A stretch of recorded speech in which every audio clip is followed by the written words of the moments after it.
Hi guys, this is App Unwrapper. I'm back with Astrologaster, and I'm gonna continue where I left off. Enjoy!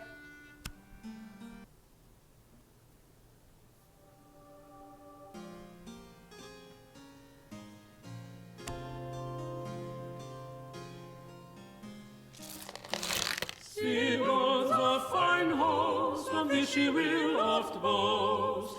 She loves to entertain, she loves to entertain. Oh, how she does try, her dinners go awry. And in tears and shame. Aww. Good morrow, Mistress Fortescue. How may I help you this day? I did lately experience feelings of a most strange and disturbing nature, for which I desire an explanation. I see. Prithee describe these feelings to me, madam. When did they occur? Last eve, at a dinner party hosted by my dear friend Mistress Emma Delamere. All was well at first, but soon after my arrival I was stricken with a kind of madness. Madness, you say? Yes, moments during which I found myself overcome with feelings of mirth, laughing most immoderately at the dullest of remarks made by other guests. At other times I felt an unnatural fascination with the shape of the candelabra in the table's centrepiece. And all the while I was so ravenous with hunger, I quite absent-mindedly ate all the sweetmeats at my end of the table. I fear my rapaciousness did not escape the notice of guests seated beside me. Such an immoderate appetite is out of character for you, I take it. It could not have merely been occasioned by anxious passions? Why, nay, Dr. Foreman. Forsooth, I ought to have been very calm last eve, for I did spend the afternoon inhaling the fumes of an aromatic oil, a gift from my sweet husband, sent back from his explorations in the Near East. I did mention my husband, Captain Henry Fortescue, before, I think. He is a great friend of Sir Walter Raleigh. Oh, Henry and Sir Walter find the oil most relaxing, so he tells me. Yet you were not so very relaxed last eve, I take it. No, not in the least, for I fear a capricious spell was cast upon me. Over the course of the evening, I developed the strongest intuition that malignant forces were present in the room, and that I had been bewitched. Could it be true, Dr. Foreman? Might a witch have cast a spell on me? That is something we shall have to ask the stars, madam. Let us see. What was it that afflicted Mistress Sybil Fortescue last eve at dinner? Sounds like she was high on those fumes.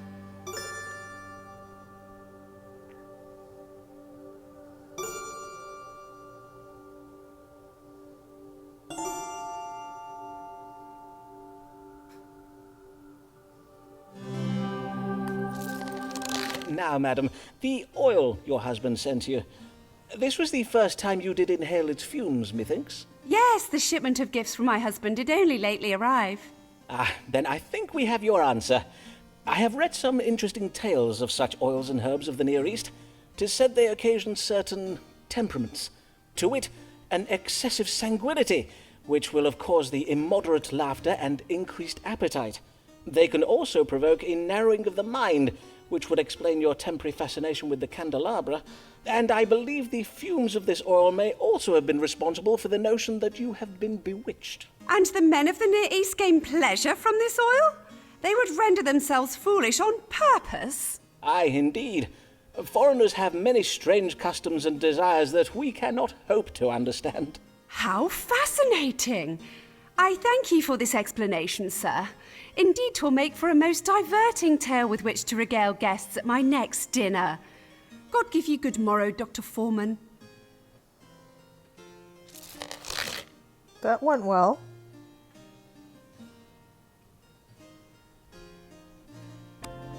Oh, she's almost ready to give us a letter of recommendation.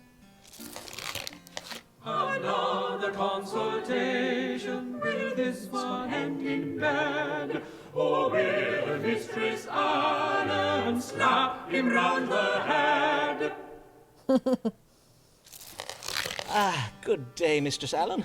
What brings you this day? Oh, dear lady, you tremble like a leaf on an autumn day. Aye, for I am most affrighted. But Mr. Allen says he thinks I worry over naught, so I am come to you, for methinks you would... Perchance you may help me.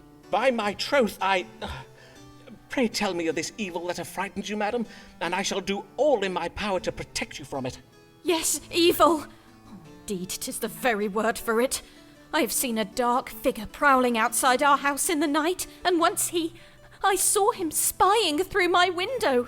Who is he? What does he want from me? What am I to do? I see. And you do not recognize his face or any other particulars?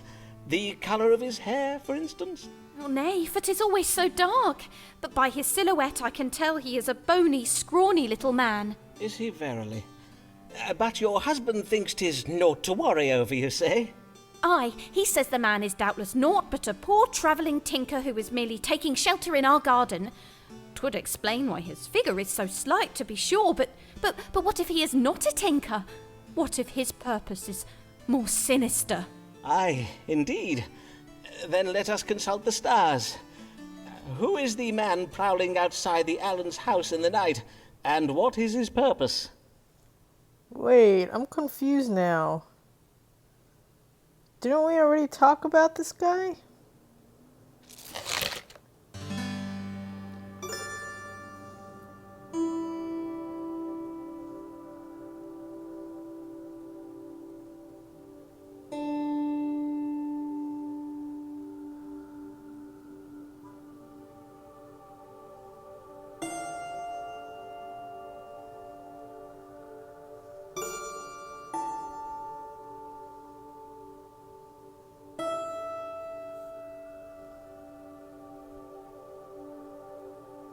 I don't know. I'm confused.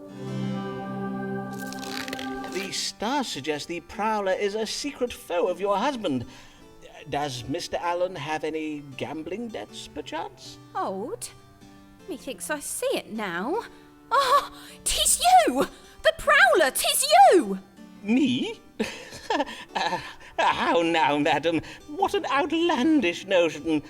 So you would deny it? That you have prowled and spied upon me these last months?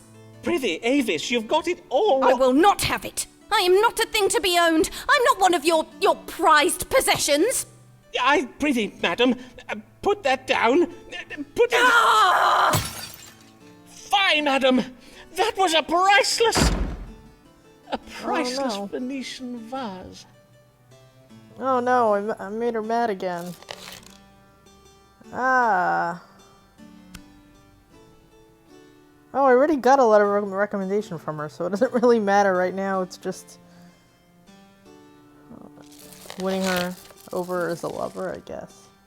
Who is this man who has earned such acclaim? Lately returned from his conquest in Spain. The streets of London resound with his fame. Robust Devereux, that is his name. Good day, sir. How may I... By Jupiter! Can it be true? Robert Devereux, the Earl of Essex, Lord of Her Majesty's Privy Council, a hero of the Battle of Cadiz. Prithee, calm yourself, Sirrah. Pray, treat me just as you would any other querent. Of course, as it pleases your lordship. But may I say, what a great privilege it is to... may I offer you a... You are the man who had some success treating the plague some years past, are you not? Oh, indeed, my lord. You are very well informed. My strong water did save many a Londoner from a most lamentable death. Then perchance you might have some cunning cure for me as well, for since I am returned to England upon having resolved that small matter in Spain, I find myself afflicted with the most vexing ailment. Oh, but your most glorious capture of the Spanish city of Cadiz was no small matter, my lord. All England talks of nothing else. Why, pamphlets recounting your heroic exploits are sold on every street corner in London. Mayhap they are. I know nothing of them. My single-handed victory against the King of Spain was but a trifling affair, and the least I could do for my queen and a grateful nation. But I fear vast riches and the hearts of many a Spanish beauty were not the only things I did capture while I was there. What else did you capture in Spain, my lord? I fear I do not grasp your meaning. If you would kindly show me where upon your body you are... As you see, this Spanish disease I caught has me oozing a most disagreeable substance. Methinks I have a fair idea of the nature of your affliction, but I must confirm the judgment with a reading of the stars. Let us see, what disease troubles Robert Lord Devereux, the Earl of Essex? Yuck.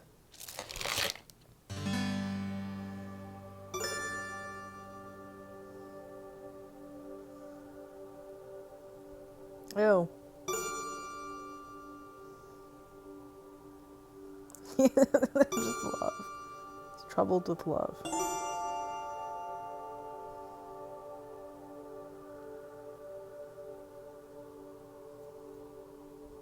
Let's just go with gonorrhea. Ruler of the buttocks. You have gonorrhea, my lord. 'Tis a condition provoked by an increase in intimate activities. Too much strumpy-humpy, eh? Well, 'tis true that since news of my victory got about, every wench from Southwark to Shoreditch wants a piece of my action, as it were. And how may this gonorrhea be cured? The most effective method is lead plate therapy. Usually this requires a man to lie in bed for many hours with a leaden plate positioned upon his privy parts, thus allowing the lead to impart its healing properties to the affected member. But, of course, men such as your lordship have no time to lie around in bed, which is why... Let me just fetch it from my cabinet. Which is why I invented this. And that is what? Some sort of wonder job, like the ones old men used to wear? Precisely so, my lord. 'Tis a codpiece that I had a blacksmith fashion out of lead. I invite your lordship to wear it under your breeches so that the lead may remain in contact with your privy member at all times. Indeed, until you are cured.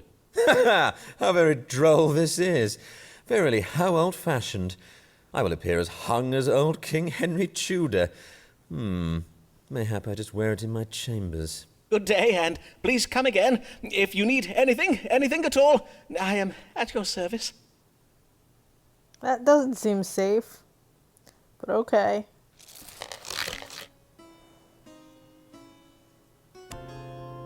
Oh, wow.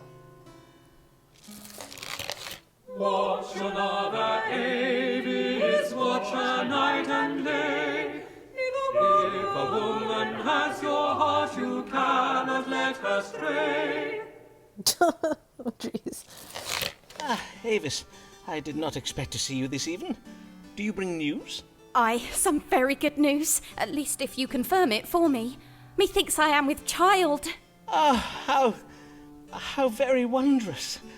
And, have you any idea of who might... Aye, verily, with child, but I dare not to. Forsooth, what if it be naught but false hope? Then let us ask the stars without delay. Is Mistress Avis Allen verily with child?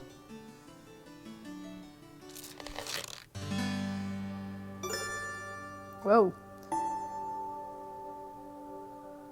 Oh. That's not nice.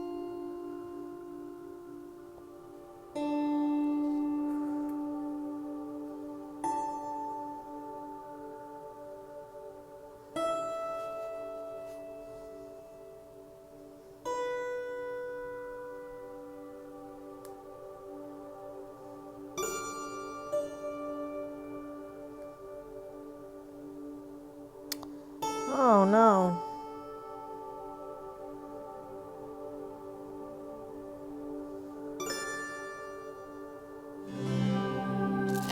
I am sorry to tell you, Avis. You are not with child this time. Nay, verily? I am feared so. That's why. Why are you so plump at present? Well, you're not as young as you once were, but with a trifle more exertion around the house. First you tell me I'm not with child, and then you call me a plump, lazy old woman? 'Tis not I, 'tis the stars. I have no control over... Oh, how could you speak such... Oh, why must you insult me so? What new imagined sin did I commit that you would punish me for now? By my troth, 'twas never my intention to insult you, Avis. But I see I have vexed you. Pray forgive me, Avis. Fret not, Simon. In truth, I know you mean no harm. Methinks 'tis that such disappointment is hard to bear. I did so wish it to be true, that you and I were to have a child. What? I'm so confused. Are they having sex or are they not? It's very confusing. Are they strumpy humpy? Having the strumpy? I don't know. I don't know whether I'm using strumpy humpy right, but I'm very confused.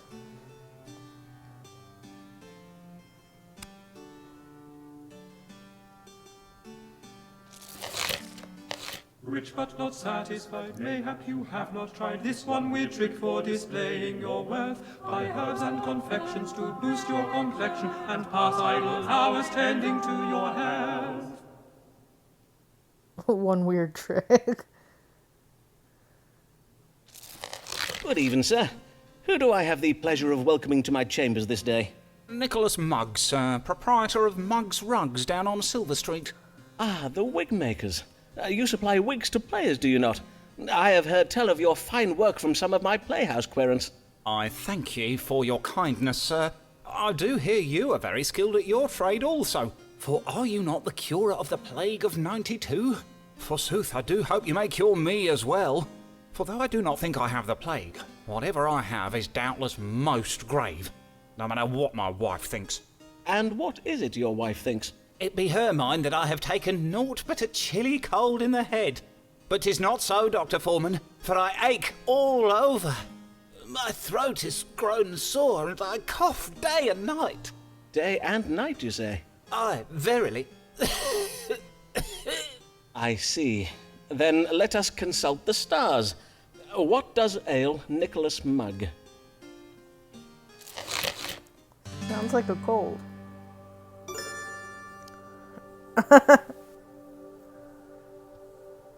This condition could one day prove fatal.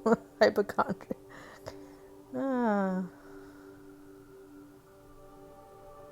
Everybody dies sometime. That seems about right.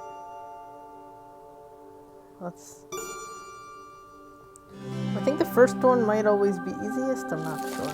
I am pleased to say that your wife is correct, and you have little to worry over. You have what we doctors call frigidus ad hominem, or as it is more commonly known, a man cold. Frigid...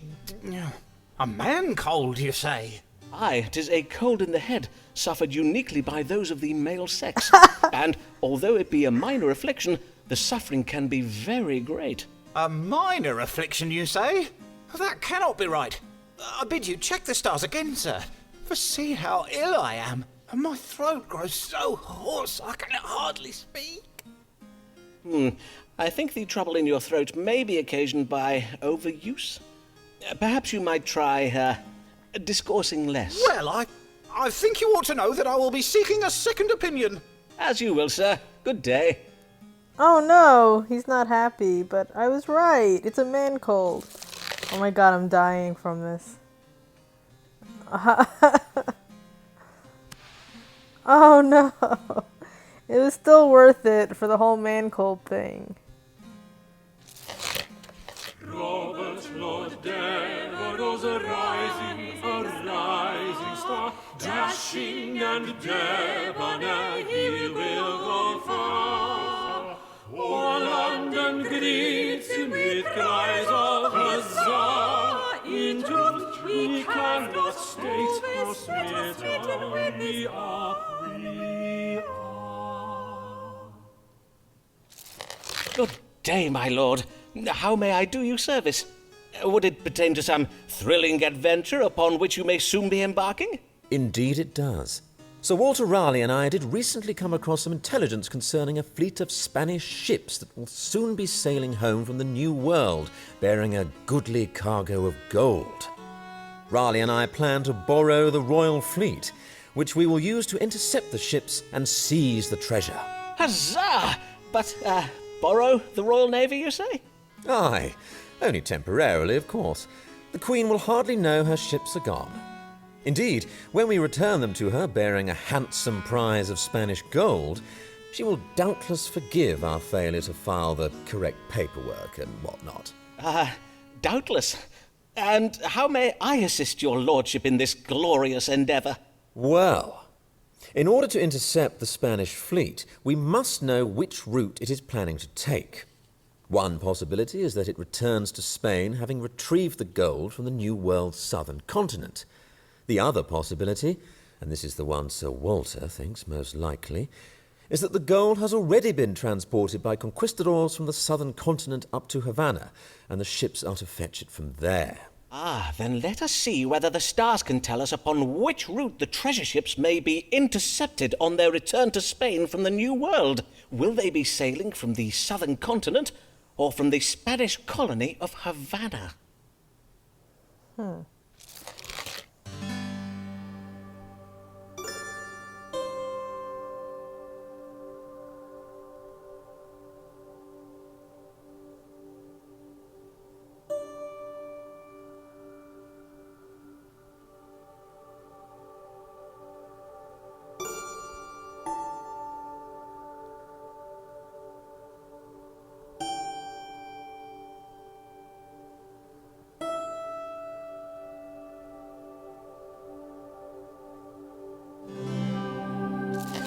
The stars are of the same mind as your friend Sir Walter Raleigh. Now, for regardless of where the Spaniards load their ships with gold, they will stop at the port of Havana. It seems the Spanish sailors will be unable to calm their carnal desires. Excellent, excellent. But where are we to intercept them? Pray, give me the precise day, latitude, and longitude. Certainly, my lord. But divining nautical coordinates is a somewhat lengthy and complex process. If your lordship would kindly return in an hour or so... Quickly, sir! I have not the time to bide here all day. Well then, let me see now. Taking into account the position of Jupiter, divide by 3, carry the 1. Yes.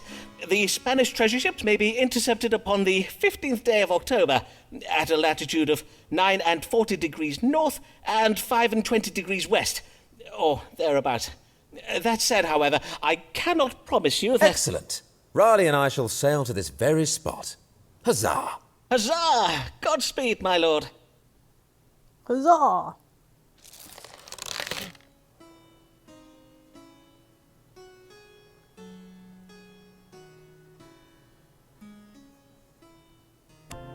Oh, look, he's almost ready to give me a letter of recommendation. I'm going to take a break here. That's Astrologaster. That man-cold thing has me dying. Oh my god, that was great. Anyway, check it out, and if you enjoyed this, please subscribe to my channel. Thanks, bye-bye.